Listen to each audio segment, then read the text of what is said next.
মাস গেলে 5,000 টাকা বেতন পাই, তো 5,000 টাকা দিয়ে আমার খাওয়া দাওয়া করতেই চলে যেত। বাকি টাকা যদি এই টাকায় লাগাই দিই তাহলে আমি চলবো কই? রাজনৈতিক মারামারি, ওই আদর্শের মারামারি, ওই দিকের মধ্যে শিক্ষার্থীরা থাকতে চায় না। আসলে তো ওনারা সঠিক কথাই বলেছেন, কারণ পাশ নিয়ে পড়ে থাকতে গেলে তো সামনে তাকানোর কোনো সুযোগ থাকে না। আমরা সবসময় সামনে তাকাতে চাই। এরকম বাংলাদেশের এই জিনিসটাই সবচেয়ে সমস্যা হয়ে গেছে যে আমরা সামনে তাকাইতে পারি না। আমাদের ডিফেন্সের অবস্থায় দেখেন, আমাদের কত বাজে অবস্থা, অথচ আমরা এই জায়গাটায় চাইলে কত কিছুই করতে পারি। আমি যে ড্রোন মেকিং ইভেন্টের কথা বলেছি, আমাদের সেই প্রযুক্তিগত ল্যাব আছে, কানেক্ট বাজার, আমাদের মেধাও আছে। তো সবকিছু কাজে লাগে আমরা যদি কম্ব্যাট সার্ভেলেন্স ড্রোন গুলো তৈরি করতে পারি, আস্তে আস্তে যদি শুরুও করতে পারি, তাহলে এটা এক পর্যায়ে বিকশিত হইতে হইতে অবশ্যই একটা স্টেট অফ দ্য আর্ট পর্যায়ে যাইতে পারে। এটা সমস্যা কি? আর আমি আগেই বলেছি যে এখন ওই ইনফ্যান্ট্রি দিয়ে কনভেনশনাল ওয়ারফেয়ারের যুগ না, আমাদেরকে অবশ্যই প্রযুক্তির দিক দিয়েই আগাইতে হবে।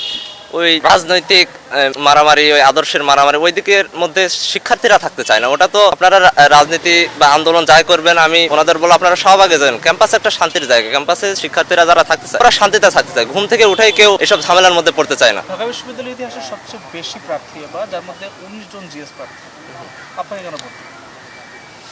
আমাকে ভোট দেওয়ার ওই একটাই কারণ বললাম, যদি তোমরা মনে করেন আপনি ঘুম থেকে উঠলেন সুন্দর একটা সকাল, হল থেকে বের হয়ে দেখলেন বাক্সার শিবির, ছাত্রদল এরা মারামারি লাগাইছে, রয়্যাল রাম্বল, এটা তো কেউ চায় না। মানুষ চায়, আমাদের শিক্ষার্থীরা চায় যে ক্যাম্পাসটাকে আমরা উপভোগ করবো, শান্তিতে থাকবো। কেন ওইসব ঝামেলার মধ্যে পড়বো? ওইসব ঝামেলা যা আছে ওইগুলো আলাদা জায়গা আছে, ওইগুলো আপনার আলাদা। স্টুডেন্ট কাউন্সিল নির্বাচন আর ন্যাশনাল ইলেকশন আলাদা হিসাব।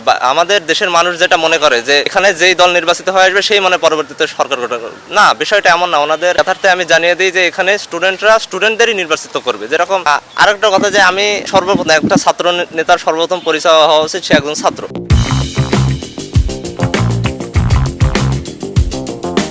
আমি সকাল 8টার সময় ক্লাসে যাইতেছে, এই সময় দাঁড়ায়, এই প্রার্থিতা ঘোষণা করার পরও সকাল 8টার সময় ক্লাস, 12টার সময় ক্লাস, ক্লাস, অ্যাসাইনমেন্ট, টিউশন, খাওয়া দাওয়া, গোসল, এগুলো সব মেনটেন করে আমি সবকিছু করতেছি। তো অন্যরা কিভাবে এত সময় পাইতেছে বুঝে না, কিন্তু আমার জন্য প্রচার প্রচারণা এগুলো মেনটেন করে প্রচার প্রচারণা করা অনেক টাফ হয়ে যায়। এই জন্য আমি তো লিফলেটও কোনো কিছু ছাপাইনি, ক্যাম্পাসটাকে কোনো পরিবেশ দূষণের মতো কোনো কাজ করতেছে না, আর কাউকে জোর করে হাতে লিফলেট গুঁজে দিয়ে ওরকম কাউকে ডিস্টার্ব করতেছে না। আমি কারো রুমে যাইতে হলো তাদের অনুমতি নেওয়া, আমার যদি পরিচিত হয়, বন্ধু বা বড় ভাইয়ের পরিচিত হয়, তাদের মাধ্যমে যে তাদের রুমে যায় আমি নিজের কথা বলতেছি।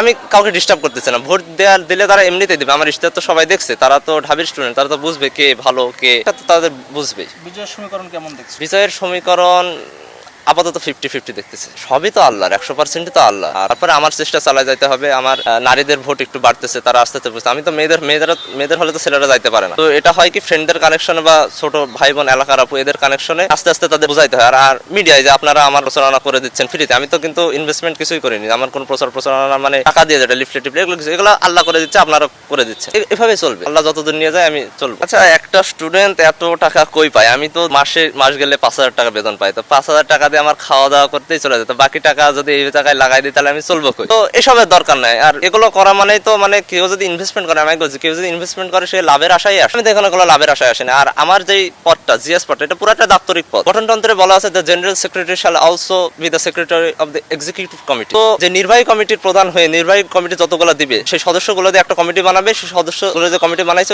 জিএস ওটার তদারকি করবে যে তারা ভালোভাবে সেটা সম্পন্ন করতেছে কিনা। এটাই তো একটা কাজ। এর বিষয়ে ওই নেতাগিরি করার তো ওইভাবে কোনো সুযোগ নাই। আর বেশি নেতা হয়ে গেলে সেখানে একটা গ্রুপিং হয়ে যায়, ঝামেলা হয়ে যায়, ওই এক অঙ্গ হয়ে, ওয়ান বডি হয়ে ওই কমিটিটা কাজ করতে পারে না।